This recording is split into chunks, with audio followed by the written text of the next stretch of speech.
Student আজি তোমালোকক BSc nursing entrance সংক্ৰান্তত সম্বন্ধে অলপ ক'ব খুজিছোঁ।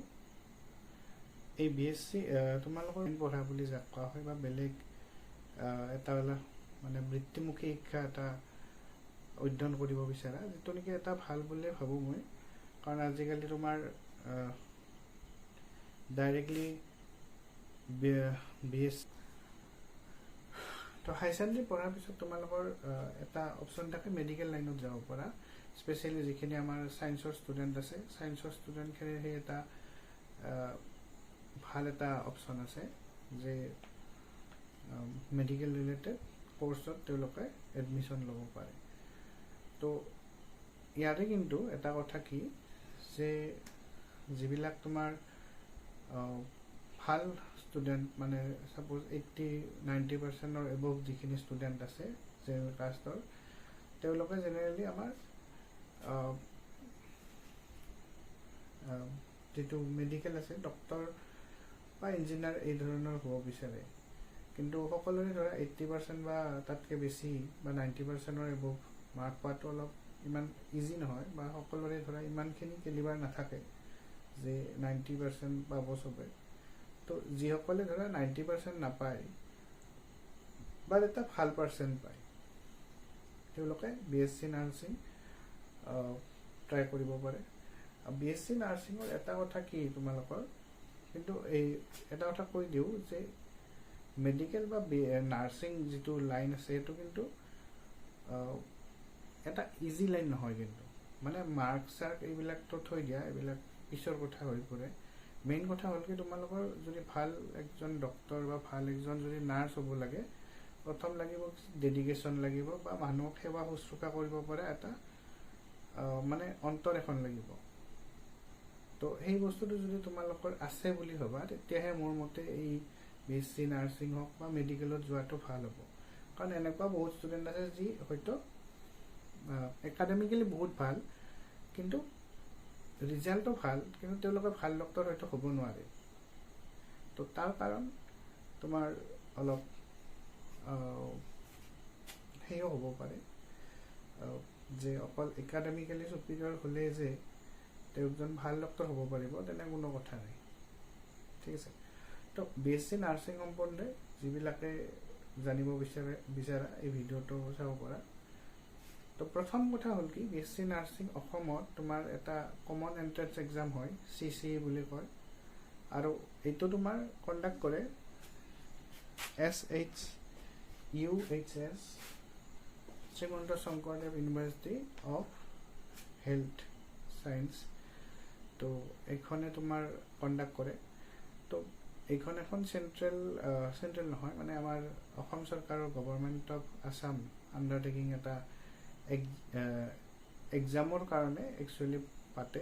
একচুৱেলি DME যিটো আছে আমাৰ ডিৰেক্টৰেট অফ মেডিকেল, তেওঁলোকৰ ফালৰ পৰা তেওঁলোকে এই এক্সামটো কণ্ডাক্ট কৰে।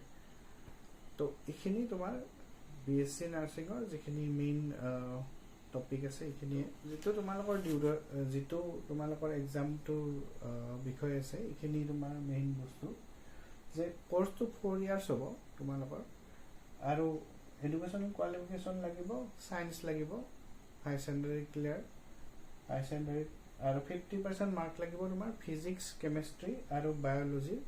এই তিনিটাৰ এগ্ৰিগেট তোমাৰ 50% থাকিব লাগিব। কিন্তু এই তিনিটা বিষয়ত যদি মাৰ্কছ কম থাকে তেতিয়াহ'লে চিলেকশ্যন নহ'ব। এইটো মিনিমাম কোৱালিফিকেশ্যন 50%। 50%ৰ যিমানে ওপৰত থাকিব সিমানে তোমালোকৰ ইয়াতে মানে ভাল কলেজ এখনত চিট পোৱাৰ স্থান, মানে ভাল কলেজ এখনত চিট পোৱাৰ সম্ভাৱনা সিমানে বেছি হ'ব। আৰু ইয়াতে তোমাৰ 50% জেনেৰেল কেটেগৰী ষ্টুডেণ্টৰ কাৰণে, আৰু যিখিনি তোমাৰ তো ইয়াৰ বাহিৰে তোমালোকৰ যিখিনি SC ST মানে জেনেৰেল কেটেগৰী ষ্টুডেণ্ট আছে সেইখিনি 50% লাগিব মিনিমাম, আৰু SC ST ষ্টুডেণ্ট যিখিনি আছে সিহঁতৰ 40%, আৰু যিবিলাক ফিজিকেলি হেণ্ডিকেপ আছে মানে আনৰিজাৰ্ভ কেটেগৰী যিবিলাক তোমাৰ ফিজিকেলি হেণ্ডিকেপ আছে তেওঁলোকৰ কাৰণে তোমাৰ 45% মিনিমাম কোৱালিফিকেশ্যন বা কোৱালিফাইং মাৰ্ক মিনিমাম 45% লাগিব। OBCৰ ইয়াতে কোনো ধৰণৰ ৰিজাৰ্ভেশ্যনৰ উল্লেখ নাই বা ব্যৱস্থা নাই, গতিকে OBC ষ্টুডেণ্টখিনিও তোমাৰ জেনেৰেল কেটেগৰী যিটো আছে 50%, তো 50% তেওঁলোকে মিনিমাম পাব লাগিব। ইয়াৰ বাহিৰেও 25% তোমালোকৰ মেনেজমেণ্ট কোটা যিখিনি আছে, মেনেজমেণ্ট কোটাৰ কাৰণে 25% চিট ৰিজাৰ্ভ থাকিব, যিখিনি তোমাৰ মেনেজমেণ্ট হস্পিটেল মেনেজমেণ্ট কোৰ্চ পঢ়ে বা তেনেধৰণৰ কোৰ্চ পঢ়ে, তেওঁলোকৰ কাৰণে হয়তো এইখিনি 25% চিট ৰিজাৰ্ভ থাকিব। 75% চিট তোমালোকৰ বাকী যিখিনি BSc নাৰ্ছিঙৰ ষ্টুডেণ্ট যিখিনি আছে এইখিনিৰ কাৰণে হ'ব। তো last date of apply already গুচি গৈছে, 3 এপ্ৰিল আছিল, 3 এপ্ৰিল 2024। এক্সামটো তোমালোকৰ হ'ব জুনৰ 2 তাৰিখে, আৰু যদি কিবা কাৰণত ধৰা ইলেকশ্যন আছে আমাৰ, ইলেকশ্যনৰ ৰিজাল্ট হয়তো দিব, গতিকে হয়তো কিবা কাৰণত তোমাৰ এক্সামটো আগা পিছাও হৈ যাব পাৰে, যদিও এতিয়ালৈকে একো ইনফৰ্মেশ্যন দিয়া নাই। তো যদি আগা পিছা হৈ যায় তেতিয়াহ'লে তোমালোকক নিশ্চিতভাৱে তেওঁলোকে জনাব। তাৰপিছত নেক্সট আহিল তোমালোকৰ ৰিজাল্ট 12 জুন তাৰিখে ঘোষণা কৰাৰ সম্ভাৱনা আছে। এগেইন এইটো মানে এটা এষ্টিমেটেড টাইমে, তোমাৰ একদম 100% যে গেৰাণ্টি আছে তেনেধৰণৰ কোনো কথা নাই। বাকী তোমালোকৰ পঢ়িবলগীয়া হয়তো ভাবিব পাৰা যে কি কি পঢ়িব লাগে। ইয়াতে যিখিনি তোমাৰ হাই ছেকেণ্ডাৰীত পাই যোৱা বস্তু সেইখিনি তোমালোকে ভালদৰে পঢ়িলে হৈ যাব। ইয়াতে বিশেষকৈ নতুনকৈ একো পঢ়িব লগা নাই। ইয়াতে ক্লাছ 11 আৰু 12ৰ যিখিনি বস্তু আছে সেইখিনি লাগিব বুলি উল্লেখ আছে। হয়তো 2-এটা বস্তু অলপ বাহিৰৰ কাটি দিব পাৰে, কিন্তু মোটামুটি 90% তোমালোকৰ যিবিলাক কুৱেশ্যন আছে সেইবিলাক ফ্ৰম কোৰ্ছে কাটিব। আৰু তোমালোকৰ প্ৰিভিয়াছ ইয়েৰৰ কুৱেশ্যন পেপাৰবিলাক অলপ ফ'ল' কৰিব পাৰা, ঠিক আছে।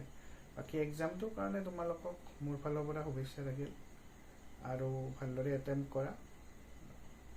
আৰু এটা কাম কৰিব পাৰা, কাৰণ যিহেতু ইয়াৰে এডমিশ্যনটো অলপ লেট হয় সাধাৰণতে, এডমিশ্যনটো প্ৰায় তোমাৰ ছেপ্টেম্বৰ মানলৈকে সময় থাকে এডমিশ্যন লোৱাৰ।